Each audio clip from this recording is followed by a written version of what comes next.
विद्यार्थियों की बात रखने के लिए वो अंदर जाके जी हुजूरी माननीय, जी सर, हाँ सर, नो सर करने लगे, माननीय सम्माननीय जाके करने लगे। गए थे बात रखने के लिए और सभी लोग कह रहे हैं कि जो नामी शिक्षक बन के चलते हैं ना, सभी के सभी दोहरे चरित्र के हैं, जो बाहर कुछ और अंदर जाके कुछ और कर रहे हैं। तो याद रखिएगा, ये लोग अब हम लोगों को सीधे संवाद करना होगा, बीच में कोई दलाल नहीं चलेगा। ये नमस्ते, आज बात करेंगे बीपीएससी अभ्यर्थियों के साथ हो रहे अनर्थ की। अभी एक दिन पहले क्या हुआ है कि आयोग ने शिक्षकों के साथ एक बैठक की और उसको बताया कि भाई जो हम लोग परीक्षा ले रहे हैं वो सही है और आप लोग विद्यार्थियों को जाके समझाइए कि हम ठीक कर रहे हैं। तो सबसे पहले मामला क्या है और इसको समझ लें हम लोगों को अब क्या करना चाहिए।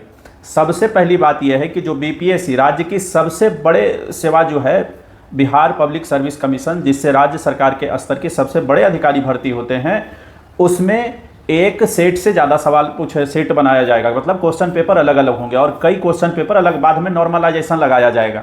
अभी तो बात करते हैं नॉर्मलाइजेशन क्या होता है और सेट बनाने का क्या घाटा है। और इन लोगों ने क्या कर लिया है ना, सबसे पहली बात कि शिक्षक से बात करने वाले शिक्षक कौन है ये, और बताते हैं कि शिक्षक ना दलाली कैसे करते हैं, वो शिक्षक हैं कि दलाल हैं।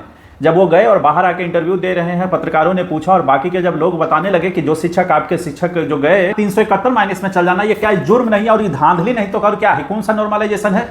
अब है विद्यार्थियों से अपील, पहली बात तो किसी भी कीमत पर एक सेट से ज्यादा सवाल नहीं बनने देना है। दूसरा, ये शिक्षक नहीं दलाल है, विद्यार्थियों का काल है, इनको बीच में आने ही नहीं देना है कि ये विद्यार्थियों के लेके जाकर करें। जिसको खान और रहमान बोलते हैं ना, यहाँ पटना और बिहार के नामी शिक्षक भयंकर दलाल है, भयंकर। ये हम नहीं कह रहे, ये जो वहां बैठे थे बाकी के टीचर जितने भी लोग थे और बाकी के जो मीडिया हाउसेस हैं वो बता रहे हैं कि इन लोगों ने जाके क्या किया। जी सर, जी सर, जी सर, 3 से ठीक है सर।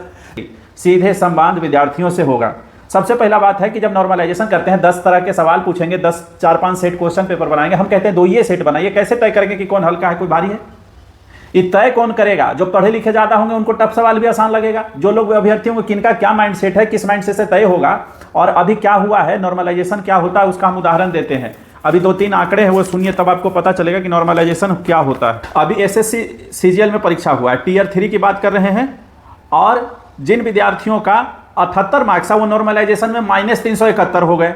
जिन विद्यार्थियों का 167 मार्क्स उस 77 मार्क्स पर आ गए। जिन विद्यार्थियों का 166 मार्क्स था वो 72 पर आ गए। जिन विद्यार्थियों का 70 मार्क्स वो माइनस में 414 चले जाएंगे। कौन सा नंबरिंग है भाई? 450 नंबर माइनस में जा रहा है। अभी यूपीपीएस का जो हो रहा है पॉजिटिव अंक है, उस लड़के का 155 माइनस में चला गया है। कौन सा नॉर्मलाइजेशन? ऐसी कौन सी पद्धति है जिसको लगा के आप तय कर लेते हैं? अरे पहले तो बात है कि सवाल टफ होगा, गलत होगा, सही होगा, इसका आप कैसे तय करेंगे कौन सा सवाल टफ है? अब जिसको करना है उसको अपने आप, जो ज्यादा जानकार होंगे टफ भी आसान खराब लगेगा, मतलब टफ पेपर भी आसान लगेगा, और जो कम जानकार होंगे जिनकी जैसी मानसिकता उनको आसान पेपर भी टफ लगेगा।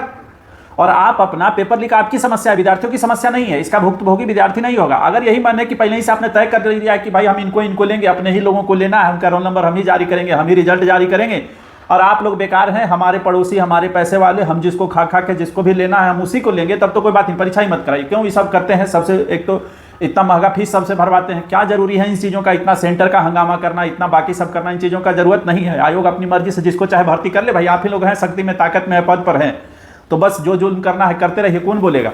ऐसे हम सैकड़ों उदाहरण दे सकते हैं। जैसे 152 नंबर प्लस में आया, 152 नंबर सीजीएल में देख रहे हैं। नॉर्मलाइजेशन में क्या होता है, जिसका 152 नंबर वो 3 नंबर पर चला गया, जिसका 177 नंबर वो 130 नंबर पर चला गया, जो 153 नंबर लाया है वो 8 नंबर पर चला गया, 141 नंबर लाने वाले माइनस में 51 हो गए। अरे भाई ये क्या चला है? 200 मार्क्स में -151, 200 मार्क्स का सवाल है और उसमें माइनस में 414। ये घोर अनर्थ नहीं तो और क्या है। अब एसएससी 2018 सीजीएल की जो परीक्षा हुई है उसमें बता देते हैं, 104 मार्क्स जिसको आया उसका 145 हो गया, जिसको 155 आया उसका 172 हो गया, जिसको 122 आया उसका मार्क्स घट गया, 118 हो गया। क्या चल रहा है ये? जिसका नंबर कम आया उसको ज्यादा कर रहे हैं, जिसका ज्यादा आया उसको कम कर रहे हैं। 127 जिसको मार्क्स आया वो 146 हो गया। और ये 450 माइनस में चल जाना, 155 माइनस में चल जाना, 110 माइनस में चल जाना, 371 माइनस में चल जाना, ये क्या जुर्म नहीं है और ये धांधली नहीं तो कर क्या है, कौन सा नॉर्मलाइजेशन है? अब है विद्यार्थियों से अपील, पहली बात तो किसी भी कीमत पर एक सेट से ज्यादा सवाल नहीं बनने देना है। दूसरा, ये शिक्षक नहीं दलाल है, विद्यार्थियों का काल है, इनको बीच में आने ही नहीं देना है कि ये विद्यार्थियों के लेके जाकर करें। जिसको खान और रहमान बोलते हैं ना, यहाँ पटना और बिहार के नामी शिक्षक भयंकर दलाल है, भयंकर। ये हम नहीं कह रहे, ये जो वहां बैठे थे बाकी के टीचर जितने भी लोग थे और बाकी के जो मीडिया हाउसेस हैं वो बता रहे हैं कि इन लोगों ने जाके क्या किया। जी सर, जी सर, जी सर, 3 से ठीक है सर। जीवन में जिसने एक परीक्षा नहीं दिया, जिसने पास नहीं किया हो और जो कोचिंग के नाम पर अगर बोलेंगे ना, समझाएंगे तो आपको लगेगा कि सब क्या कर रहा है, कैसे लूटता है विद्यार्थियों को। उनके भावनाओं को, उनको कैरियर को दाव पे लगा के कैसे 14-14, 15-15 हजार लड़कों का कैसे 15,000 और 20,000 रुपया तहसील के कैसे जान मार रहा है, वो समझ में आएगा। अभी वो विषय नहीं है, पर ये विषय जरूर है। कभी देखना, वो उसने भी, रहमान ने भी वीडियो डाले हैं, रहमान सर, जाके देखना। माननीय सम्माननीय सर ने कहा, क्या सर ने कहा है, आपका सेवा अलग हो सकता है कि आप कम फीस पर विद्यार्थियों को पढ़ा सकते हैं, और भी हो सकता है, लेकिन इसका मतलब नहीं है कि आपको सारे विद्यार्थियों का करियर बर्बाद करने का। आप कौन होते हैं बात करने वाले? आप विद्यार्थी का संवाद विद्यार्थी करेगा। और दोबारा 15 नवंबर को रखा गया है शायद कि यहां अपने बापू सभागार में दोबारा बैठ के होंगी, सीधे इनको घेर लीजिए। अब बैठ के नहीं होगी और न बातचीत होगा, सीधे सीधे ये होगा कि जब तक ये तय नहीं हो जाए कि एक सेट में पेपर होगा, तब तक अब हमें संघर्ष करना होगा। ये उन सबों के लिए है कि जो अभी परीक्षा देने वाले हैं, जो आगे देने वाले हैं, सब के सब अगर चुप बैठे तो सबका कैरियर दांव पे लग जाएगा। जो अभी परीक्षा दे रहे हैं उनका तो जाएगा ही जाएगा। जो आने वाले हमारे विद्यार्थी हैं, जो आने वाले हमारे भविष्य हैं, उनको भी इसी से वो सब जाल, भरम जाल में फैला के बैठा देगा। जो 145 नंबर लेके आएंगे और पता चला घर आते आते 315, तो आप माइनस में हैं। ये क्या बात है? पता चलेगा 115 नंबर आपका ओरिजिनल में है, पेपर कट ऑफ आराम से पार कर रहे हैं आप, और घर आए तो पता चला कि आप 53 नंबर माइनस में, आप तो खत्म हो गए। और जिसको कुछ नहीं आता है, यही भाग के भरोसे और दलाली के भरोसे, जिसका मन होगा उसका, यहां तो यही चल रहा है कि जिसका मन है उसका रिजल्ट दो, जिसका नहीं मन है मत रिजल्ट दो। अगर ये सब करना ही है तो परीक्षा लेना ही पाप है, गुनाह। अब विद्यार्थियों से एक अपील है कि सीधे अब समय आ गया है कि हम लोग संघर्ष करें, और समय आ गया है कि जहां जहां इन चीज़ों का आंदोलन हो रहा है, अभी यूपी में भी इसी बात का आंदोलन हो रहा है, यूपी पीएससी का भी यही हाल है। उन लोगों ने भी पूरा मेहनत करके और उन्होंने अपना बात रखा है, लोग सड़क पर आए हैं, लोग मिलने के लिए आए हैं, संख्या बल में आए हैं। अब आप सबसे भी निवेदन है कि अपने अपने कैरियर, जो हम लोगों का कैरियर दाव पर लगा हुआ है, कोई 2-4 से, कोई साल 3 साल से, कोई 5 साल से, या कोई परीक्षा का बहुत लंबे समय से इंतजार कर रहा है। कई लोग इंतजार कर रहे हैं, कई तरह की नौकरियां छोड़ के, कई तरह के छोटे मोटे काम छोड़ के पढ़ाई कर रहे हैं मेहनत से, जो भविष्य हमारे आने वाले हैं, जो कल की तैयारी अगले साल 71 की बीपीएससी देंगे, आगे बीपीएससी देंगे, उन सभी के भविष्य की बात है कि कल उनका सिलेक्शन कैसे होगा। उनकी पढ़ाई का कोई वैल्यू ही नहीं है। लक का वैल्यू, या लक क्या कहिए, उनकी मर्जी का वैल्यू है। एक तो मनमाना फीस वसूल लेंगे और बाद में रिजल्ट अपनी मर्जी से देंगे। तो इन चीज़ों को हमें ध्यान में रखते हुए, खास करके उन विद्यार्थियों, उन एस्पिरेंट्स से और निवेदन है कि आप अब सड़क पर आएँ, आप अब अपनी बातों को रखें। संविधान ने हमें यह हक दिया है कि वैधानिक तरीके से हम अपनी बात को रखें, और बात रखने के लिए अब हमें आयोग के पास जाना होगा। ये 15 तारीख को ये लोग बैठने की बात कर रहे हैं, इनको बैठने नहीं देना, या अपनी बात अपने सीधे संवाद होगा, कोई दलाल वलाल से नहीं चलेगा। एक बात याद रखना है, अन्याय सहकर बैठ रहना ये महादुष्कर्म है। न्यार्थ अपने बंधु को भी दंड देना धर्म है। इसीलिए तो कौरवों और पांडवों का रण हुआ, जो भव्य भारतवर्ष के कल्पांत का कारण हुआ। अभी हम लोगों का, अभी हम सारे भविष्य का भविष्य दांव पर लगा हुआ है। तो अगर हम आगे नहीं आएंगे तो कोई आगे आने वाला है नहीं। और दूसरी बात, इन शिक्षकों के पीछे नहीं पड़ना। ये सब के सब कॉमर्शियल बिजनेस करने पर तुले हैं।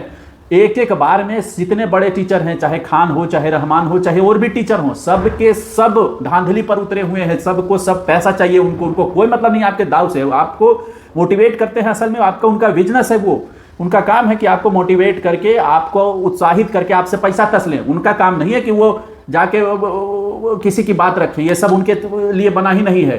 वो सारे के सारे लोग, सबके सब एक ही चीज पर निर्भर है, और वो निर्भर है पैसा कमाना और दोनों तरफ संबंध बढ़िया रखना। विद्यार्थियों के तरफ से हाँ सर जी सर इज्जत बनाना, और जाके इसी इज्जत को आयोग के चरणों में, अधिकारियों के चरणों में, सरकार के चरणों में ले जाके रगड़ के थूक देना उधर ही। इन बेशर्मों को समय आ गया है कि आप हमारे प्रतिनिधि नहीं है, पैसा लेते हैं, पढ़ाते हैं, अपना काम देखिए। और जिन जिन लोगों को अभी और लगता है ना कभी कभी दोबारा ये टीचर बीच में आए, तब बताएंगे कि सबका किस आधार पर पढ़ाते हैं और कैसे ये लोग करते हैं। और यहाँ खान सर के बारे में भी बता देंगे कि क्या हाल है, बाकायदा उनका बैच का दिखा देंगे कि क्या करता है वो सब, और किस तरह से पैसे तसीलते हैं। और चाहे ऑनलाइन हो, ऑफलाइन की जो समस्या हो, जितना कोर्स बेचते हैं और जिस हिसाब से मोटिवेट, क्या धोखाधड़ी चल रहा है इन सबों का। तो आप सब से निवेदन है कि सब के सब 15 तारीख दिन तय करिए, तारीख की 15 तारीख को, 15 नवंबर 2024 को हमें सीधे अब आयोग के सामने जाना होगा। कई विद्यार्थी, कई छात्र के लिए सोचने वाले लोग जो हैं वो आवाज़ उठा रहे हैं, हमें उनके साथ जाना होगा, हमें खुद अपने साथ जाना होगा, और सब मिलकर इस आवाज़ को उठाने का समय आ गया। और अब आ गया है संघर्ष करने का समय, वरना सब के सब हम लोगों का कैरियर खत्म होगा। कैरियर इसलिए खत्म होगा कि उनका अगर वो मन है कि हम किसको लें किसको नहीं लें, तो भाई इस परीक्षा का आयोजित करने का कोई था ही नहीं। आपका अगर आप मर्जी है कि इतना नंबर इसको देना है, इतना नंबर इसको देना है, तो दीजिए, इस परीक्षा आयोजित मत कीजिए। और दूसरा याद रखना है, अभी चुनाव आने वाला है, अभी पीछे हट गए तो सब हट जाएंगे। अभी विद्यार्थी होने का धर्म निभाइए, और सीधे सीधे एक ही चीज़ संदेश दीजिए कि पैटर्न जैसा चल रहा है, आपने ऑप्शनल को डिस्क्रिप्टिव से ऑब्जेक्टिव किया, हमने कुछ नहीं बोला, आपने एक पेपर और जोड़ दिया, ऑप्शनल हटाया नहीं, ऑप्शनल के साथ एक पेपर और जोड़ दिया, हमने कुछ नहीं किया, ऐसे पेपर जोड़ दिया, हमने कुछ नहीं किया, चलो बढ़िया है, जितना अच्छा प्यूरिफाई कैंडिडेट आ गया अच्छा है। लेकिन ये धांधली नहीं चलने देंगे कि नंबर भर्ती प्रक्रिया आप अपनी मर्जी से जिसको मन करे उसको चुनिए, जो आपका सिस्टम है वो सब फॉलो करेंगे, उसमें कोई दिक्कत नहीं है। लेकिन वो सिस्टम आप मत बनाइए कि आप अपनी मर्जी से इसको चयन करेंगे, ये चलने नहीं देंगे, ये होना नहीं चाहिए। तो आप सब विद्यार्थियों से अपील है कि सब के सब 15 तारीख को एकदम घेर लीजिए, किसी शिक्षक बीच में कोई नहीं आएंगे, सीधे संवाद होगा, आयोग अपना वक्तव्य जारी करें, विद्यार्थी अपना काम करेंगे। और ये समय अब कम है, हम लोगों को आगे आना होगा और सभी के सभी अपना ख्याल रखें और अपने भविष्य के लिए संघर्ष करें। उन विद्यार्थियों से मेरा विशेष अनुरोध है कि जो आगे परीक्षा देंगे 71 में या किसी भी तरह की कोई परीक्षा आप लोग दे रहे हैं, एक बार कलम भी कभी परीक्षा के नाम पर चलाया है, कभी विद्यार्थी होने के नाते भी कभी एक बार कलम कभी चलाया है, कभी पेंसिल चलाया है, कभी न कभी सरस्वती को आह्वान किया है, आप सबसे आह्वान है कि सब के सब आप लोग एक विद्यार्थी होने के नाते आयोग के पास आएँ, सब के सब 15 तारीख को एकजुट हों और अपना संघर्ष करिए। किसी एक की बात नहीं है, इतनी बड़ी बड़ी परीक्षाएं भी अगर ये तुक्का बेसिस पर होने लगे, भाग्य के भरोसे होने लगे और अधिकारी अपनी मर्जी से या सरकार अपनी मर्जी से चुनने लगे, ये ठीक नहीं है। प्रक्रिया अपना बनाए, प्रक्रिया हम लोग फॉलो करेंगे, लेकिन ये प्रक्रिया मत बनाए कि 5 तरह का पेपर दे देंगे और 5 तरह में हम तय करेंगे कि कौन सा सही है, किसको लेना है, किसको नहीं ले, प्रक्रिया नहीं चलने देंगे। इस सब के लिए है, चाहे आप सिपाही की तैयारी करते हो, चाहे आप पुलिस की तैयारी करते हो, चाहे आप दरोगा बीपीएससी, चाहे आप एसएससी की तैयारी करते हो, चाहे आप स्टेनोग्राफर बनना है, ऑपरेटर, किसी के लिए है।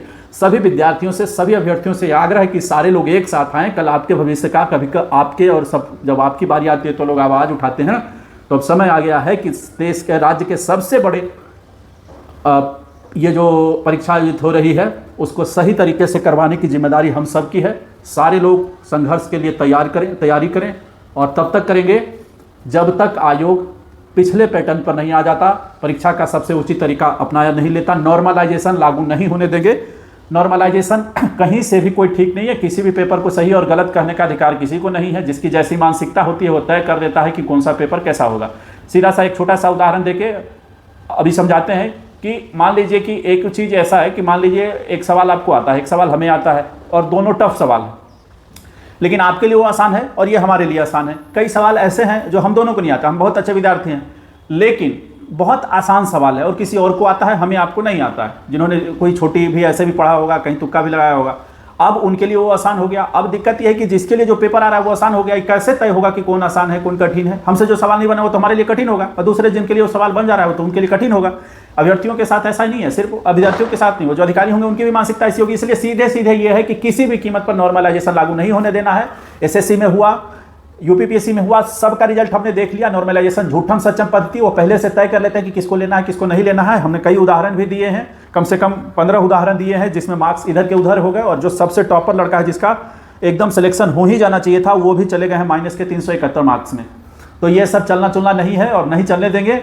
संघर्ष के लिए तैयारी करें, हम सब एकजुट होकर पहुंचे। 15 तारीख से पहले सभी तक ये मैसेज पहुंचाएं और किसी भी शिक्षक को बीच में आने ही नहीं देना है। जितने कॉमर्शियल शिक्षक हैं जो पैसे लेके पढ़ाते हैं, प्राइवेट टीचर्स हैं, इनको बीच में कहीं नहीं आने देना है। ये अपना काम करे, पैसा ले, अपना दलाली करे, अपना पैसा लेके पढ़ाते हो, कोई उपकार करते कुरते नहीं हो और संस्था कुछ होता नहीं है। रिकॉर्डेड वीडियो देना कोई संस्था नहीं है। 420 का काम वो सब छोड़ते हैं। हम लोग अपने मुद्दे को देखते हैं और हमारा भविष्य दांव पर लगा हुआ है। जिन्होंने भी पहली बार भी कलम उठाया हो, एक बार भी सरस्वती का आह्वान किया हो, कभी भी किसी परीक्षा के बारे में सोचा हो, और वैसे गार्जियन जिनके बच्चे परीक्षा की तैयारी करते हैं और जिनको लगता है कि सरकारी सर्विसेज में जाना चाहिए, वो चाहे स्टेट के हो, सेंट्रल के हो, कहीं भी हो, जहाँ जहाँ नॉर्मलाइजेशन तो अब सब जगह लागू होने जा रहा है, लागू कर रहे हैं ज़बरदस्ती। आप सबसे आह्वान है कि इन सबों का सहयोग करें और अंत तक संघर्ष करेंगे। आप सब अपना ख्याल रखें, संघर्ष करें, तैयारी करें और 15 तारीख को मिलते हैं।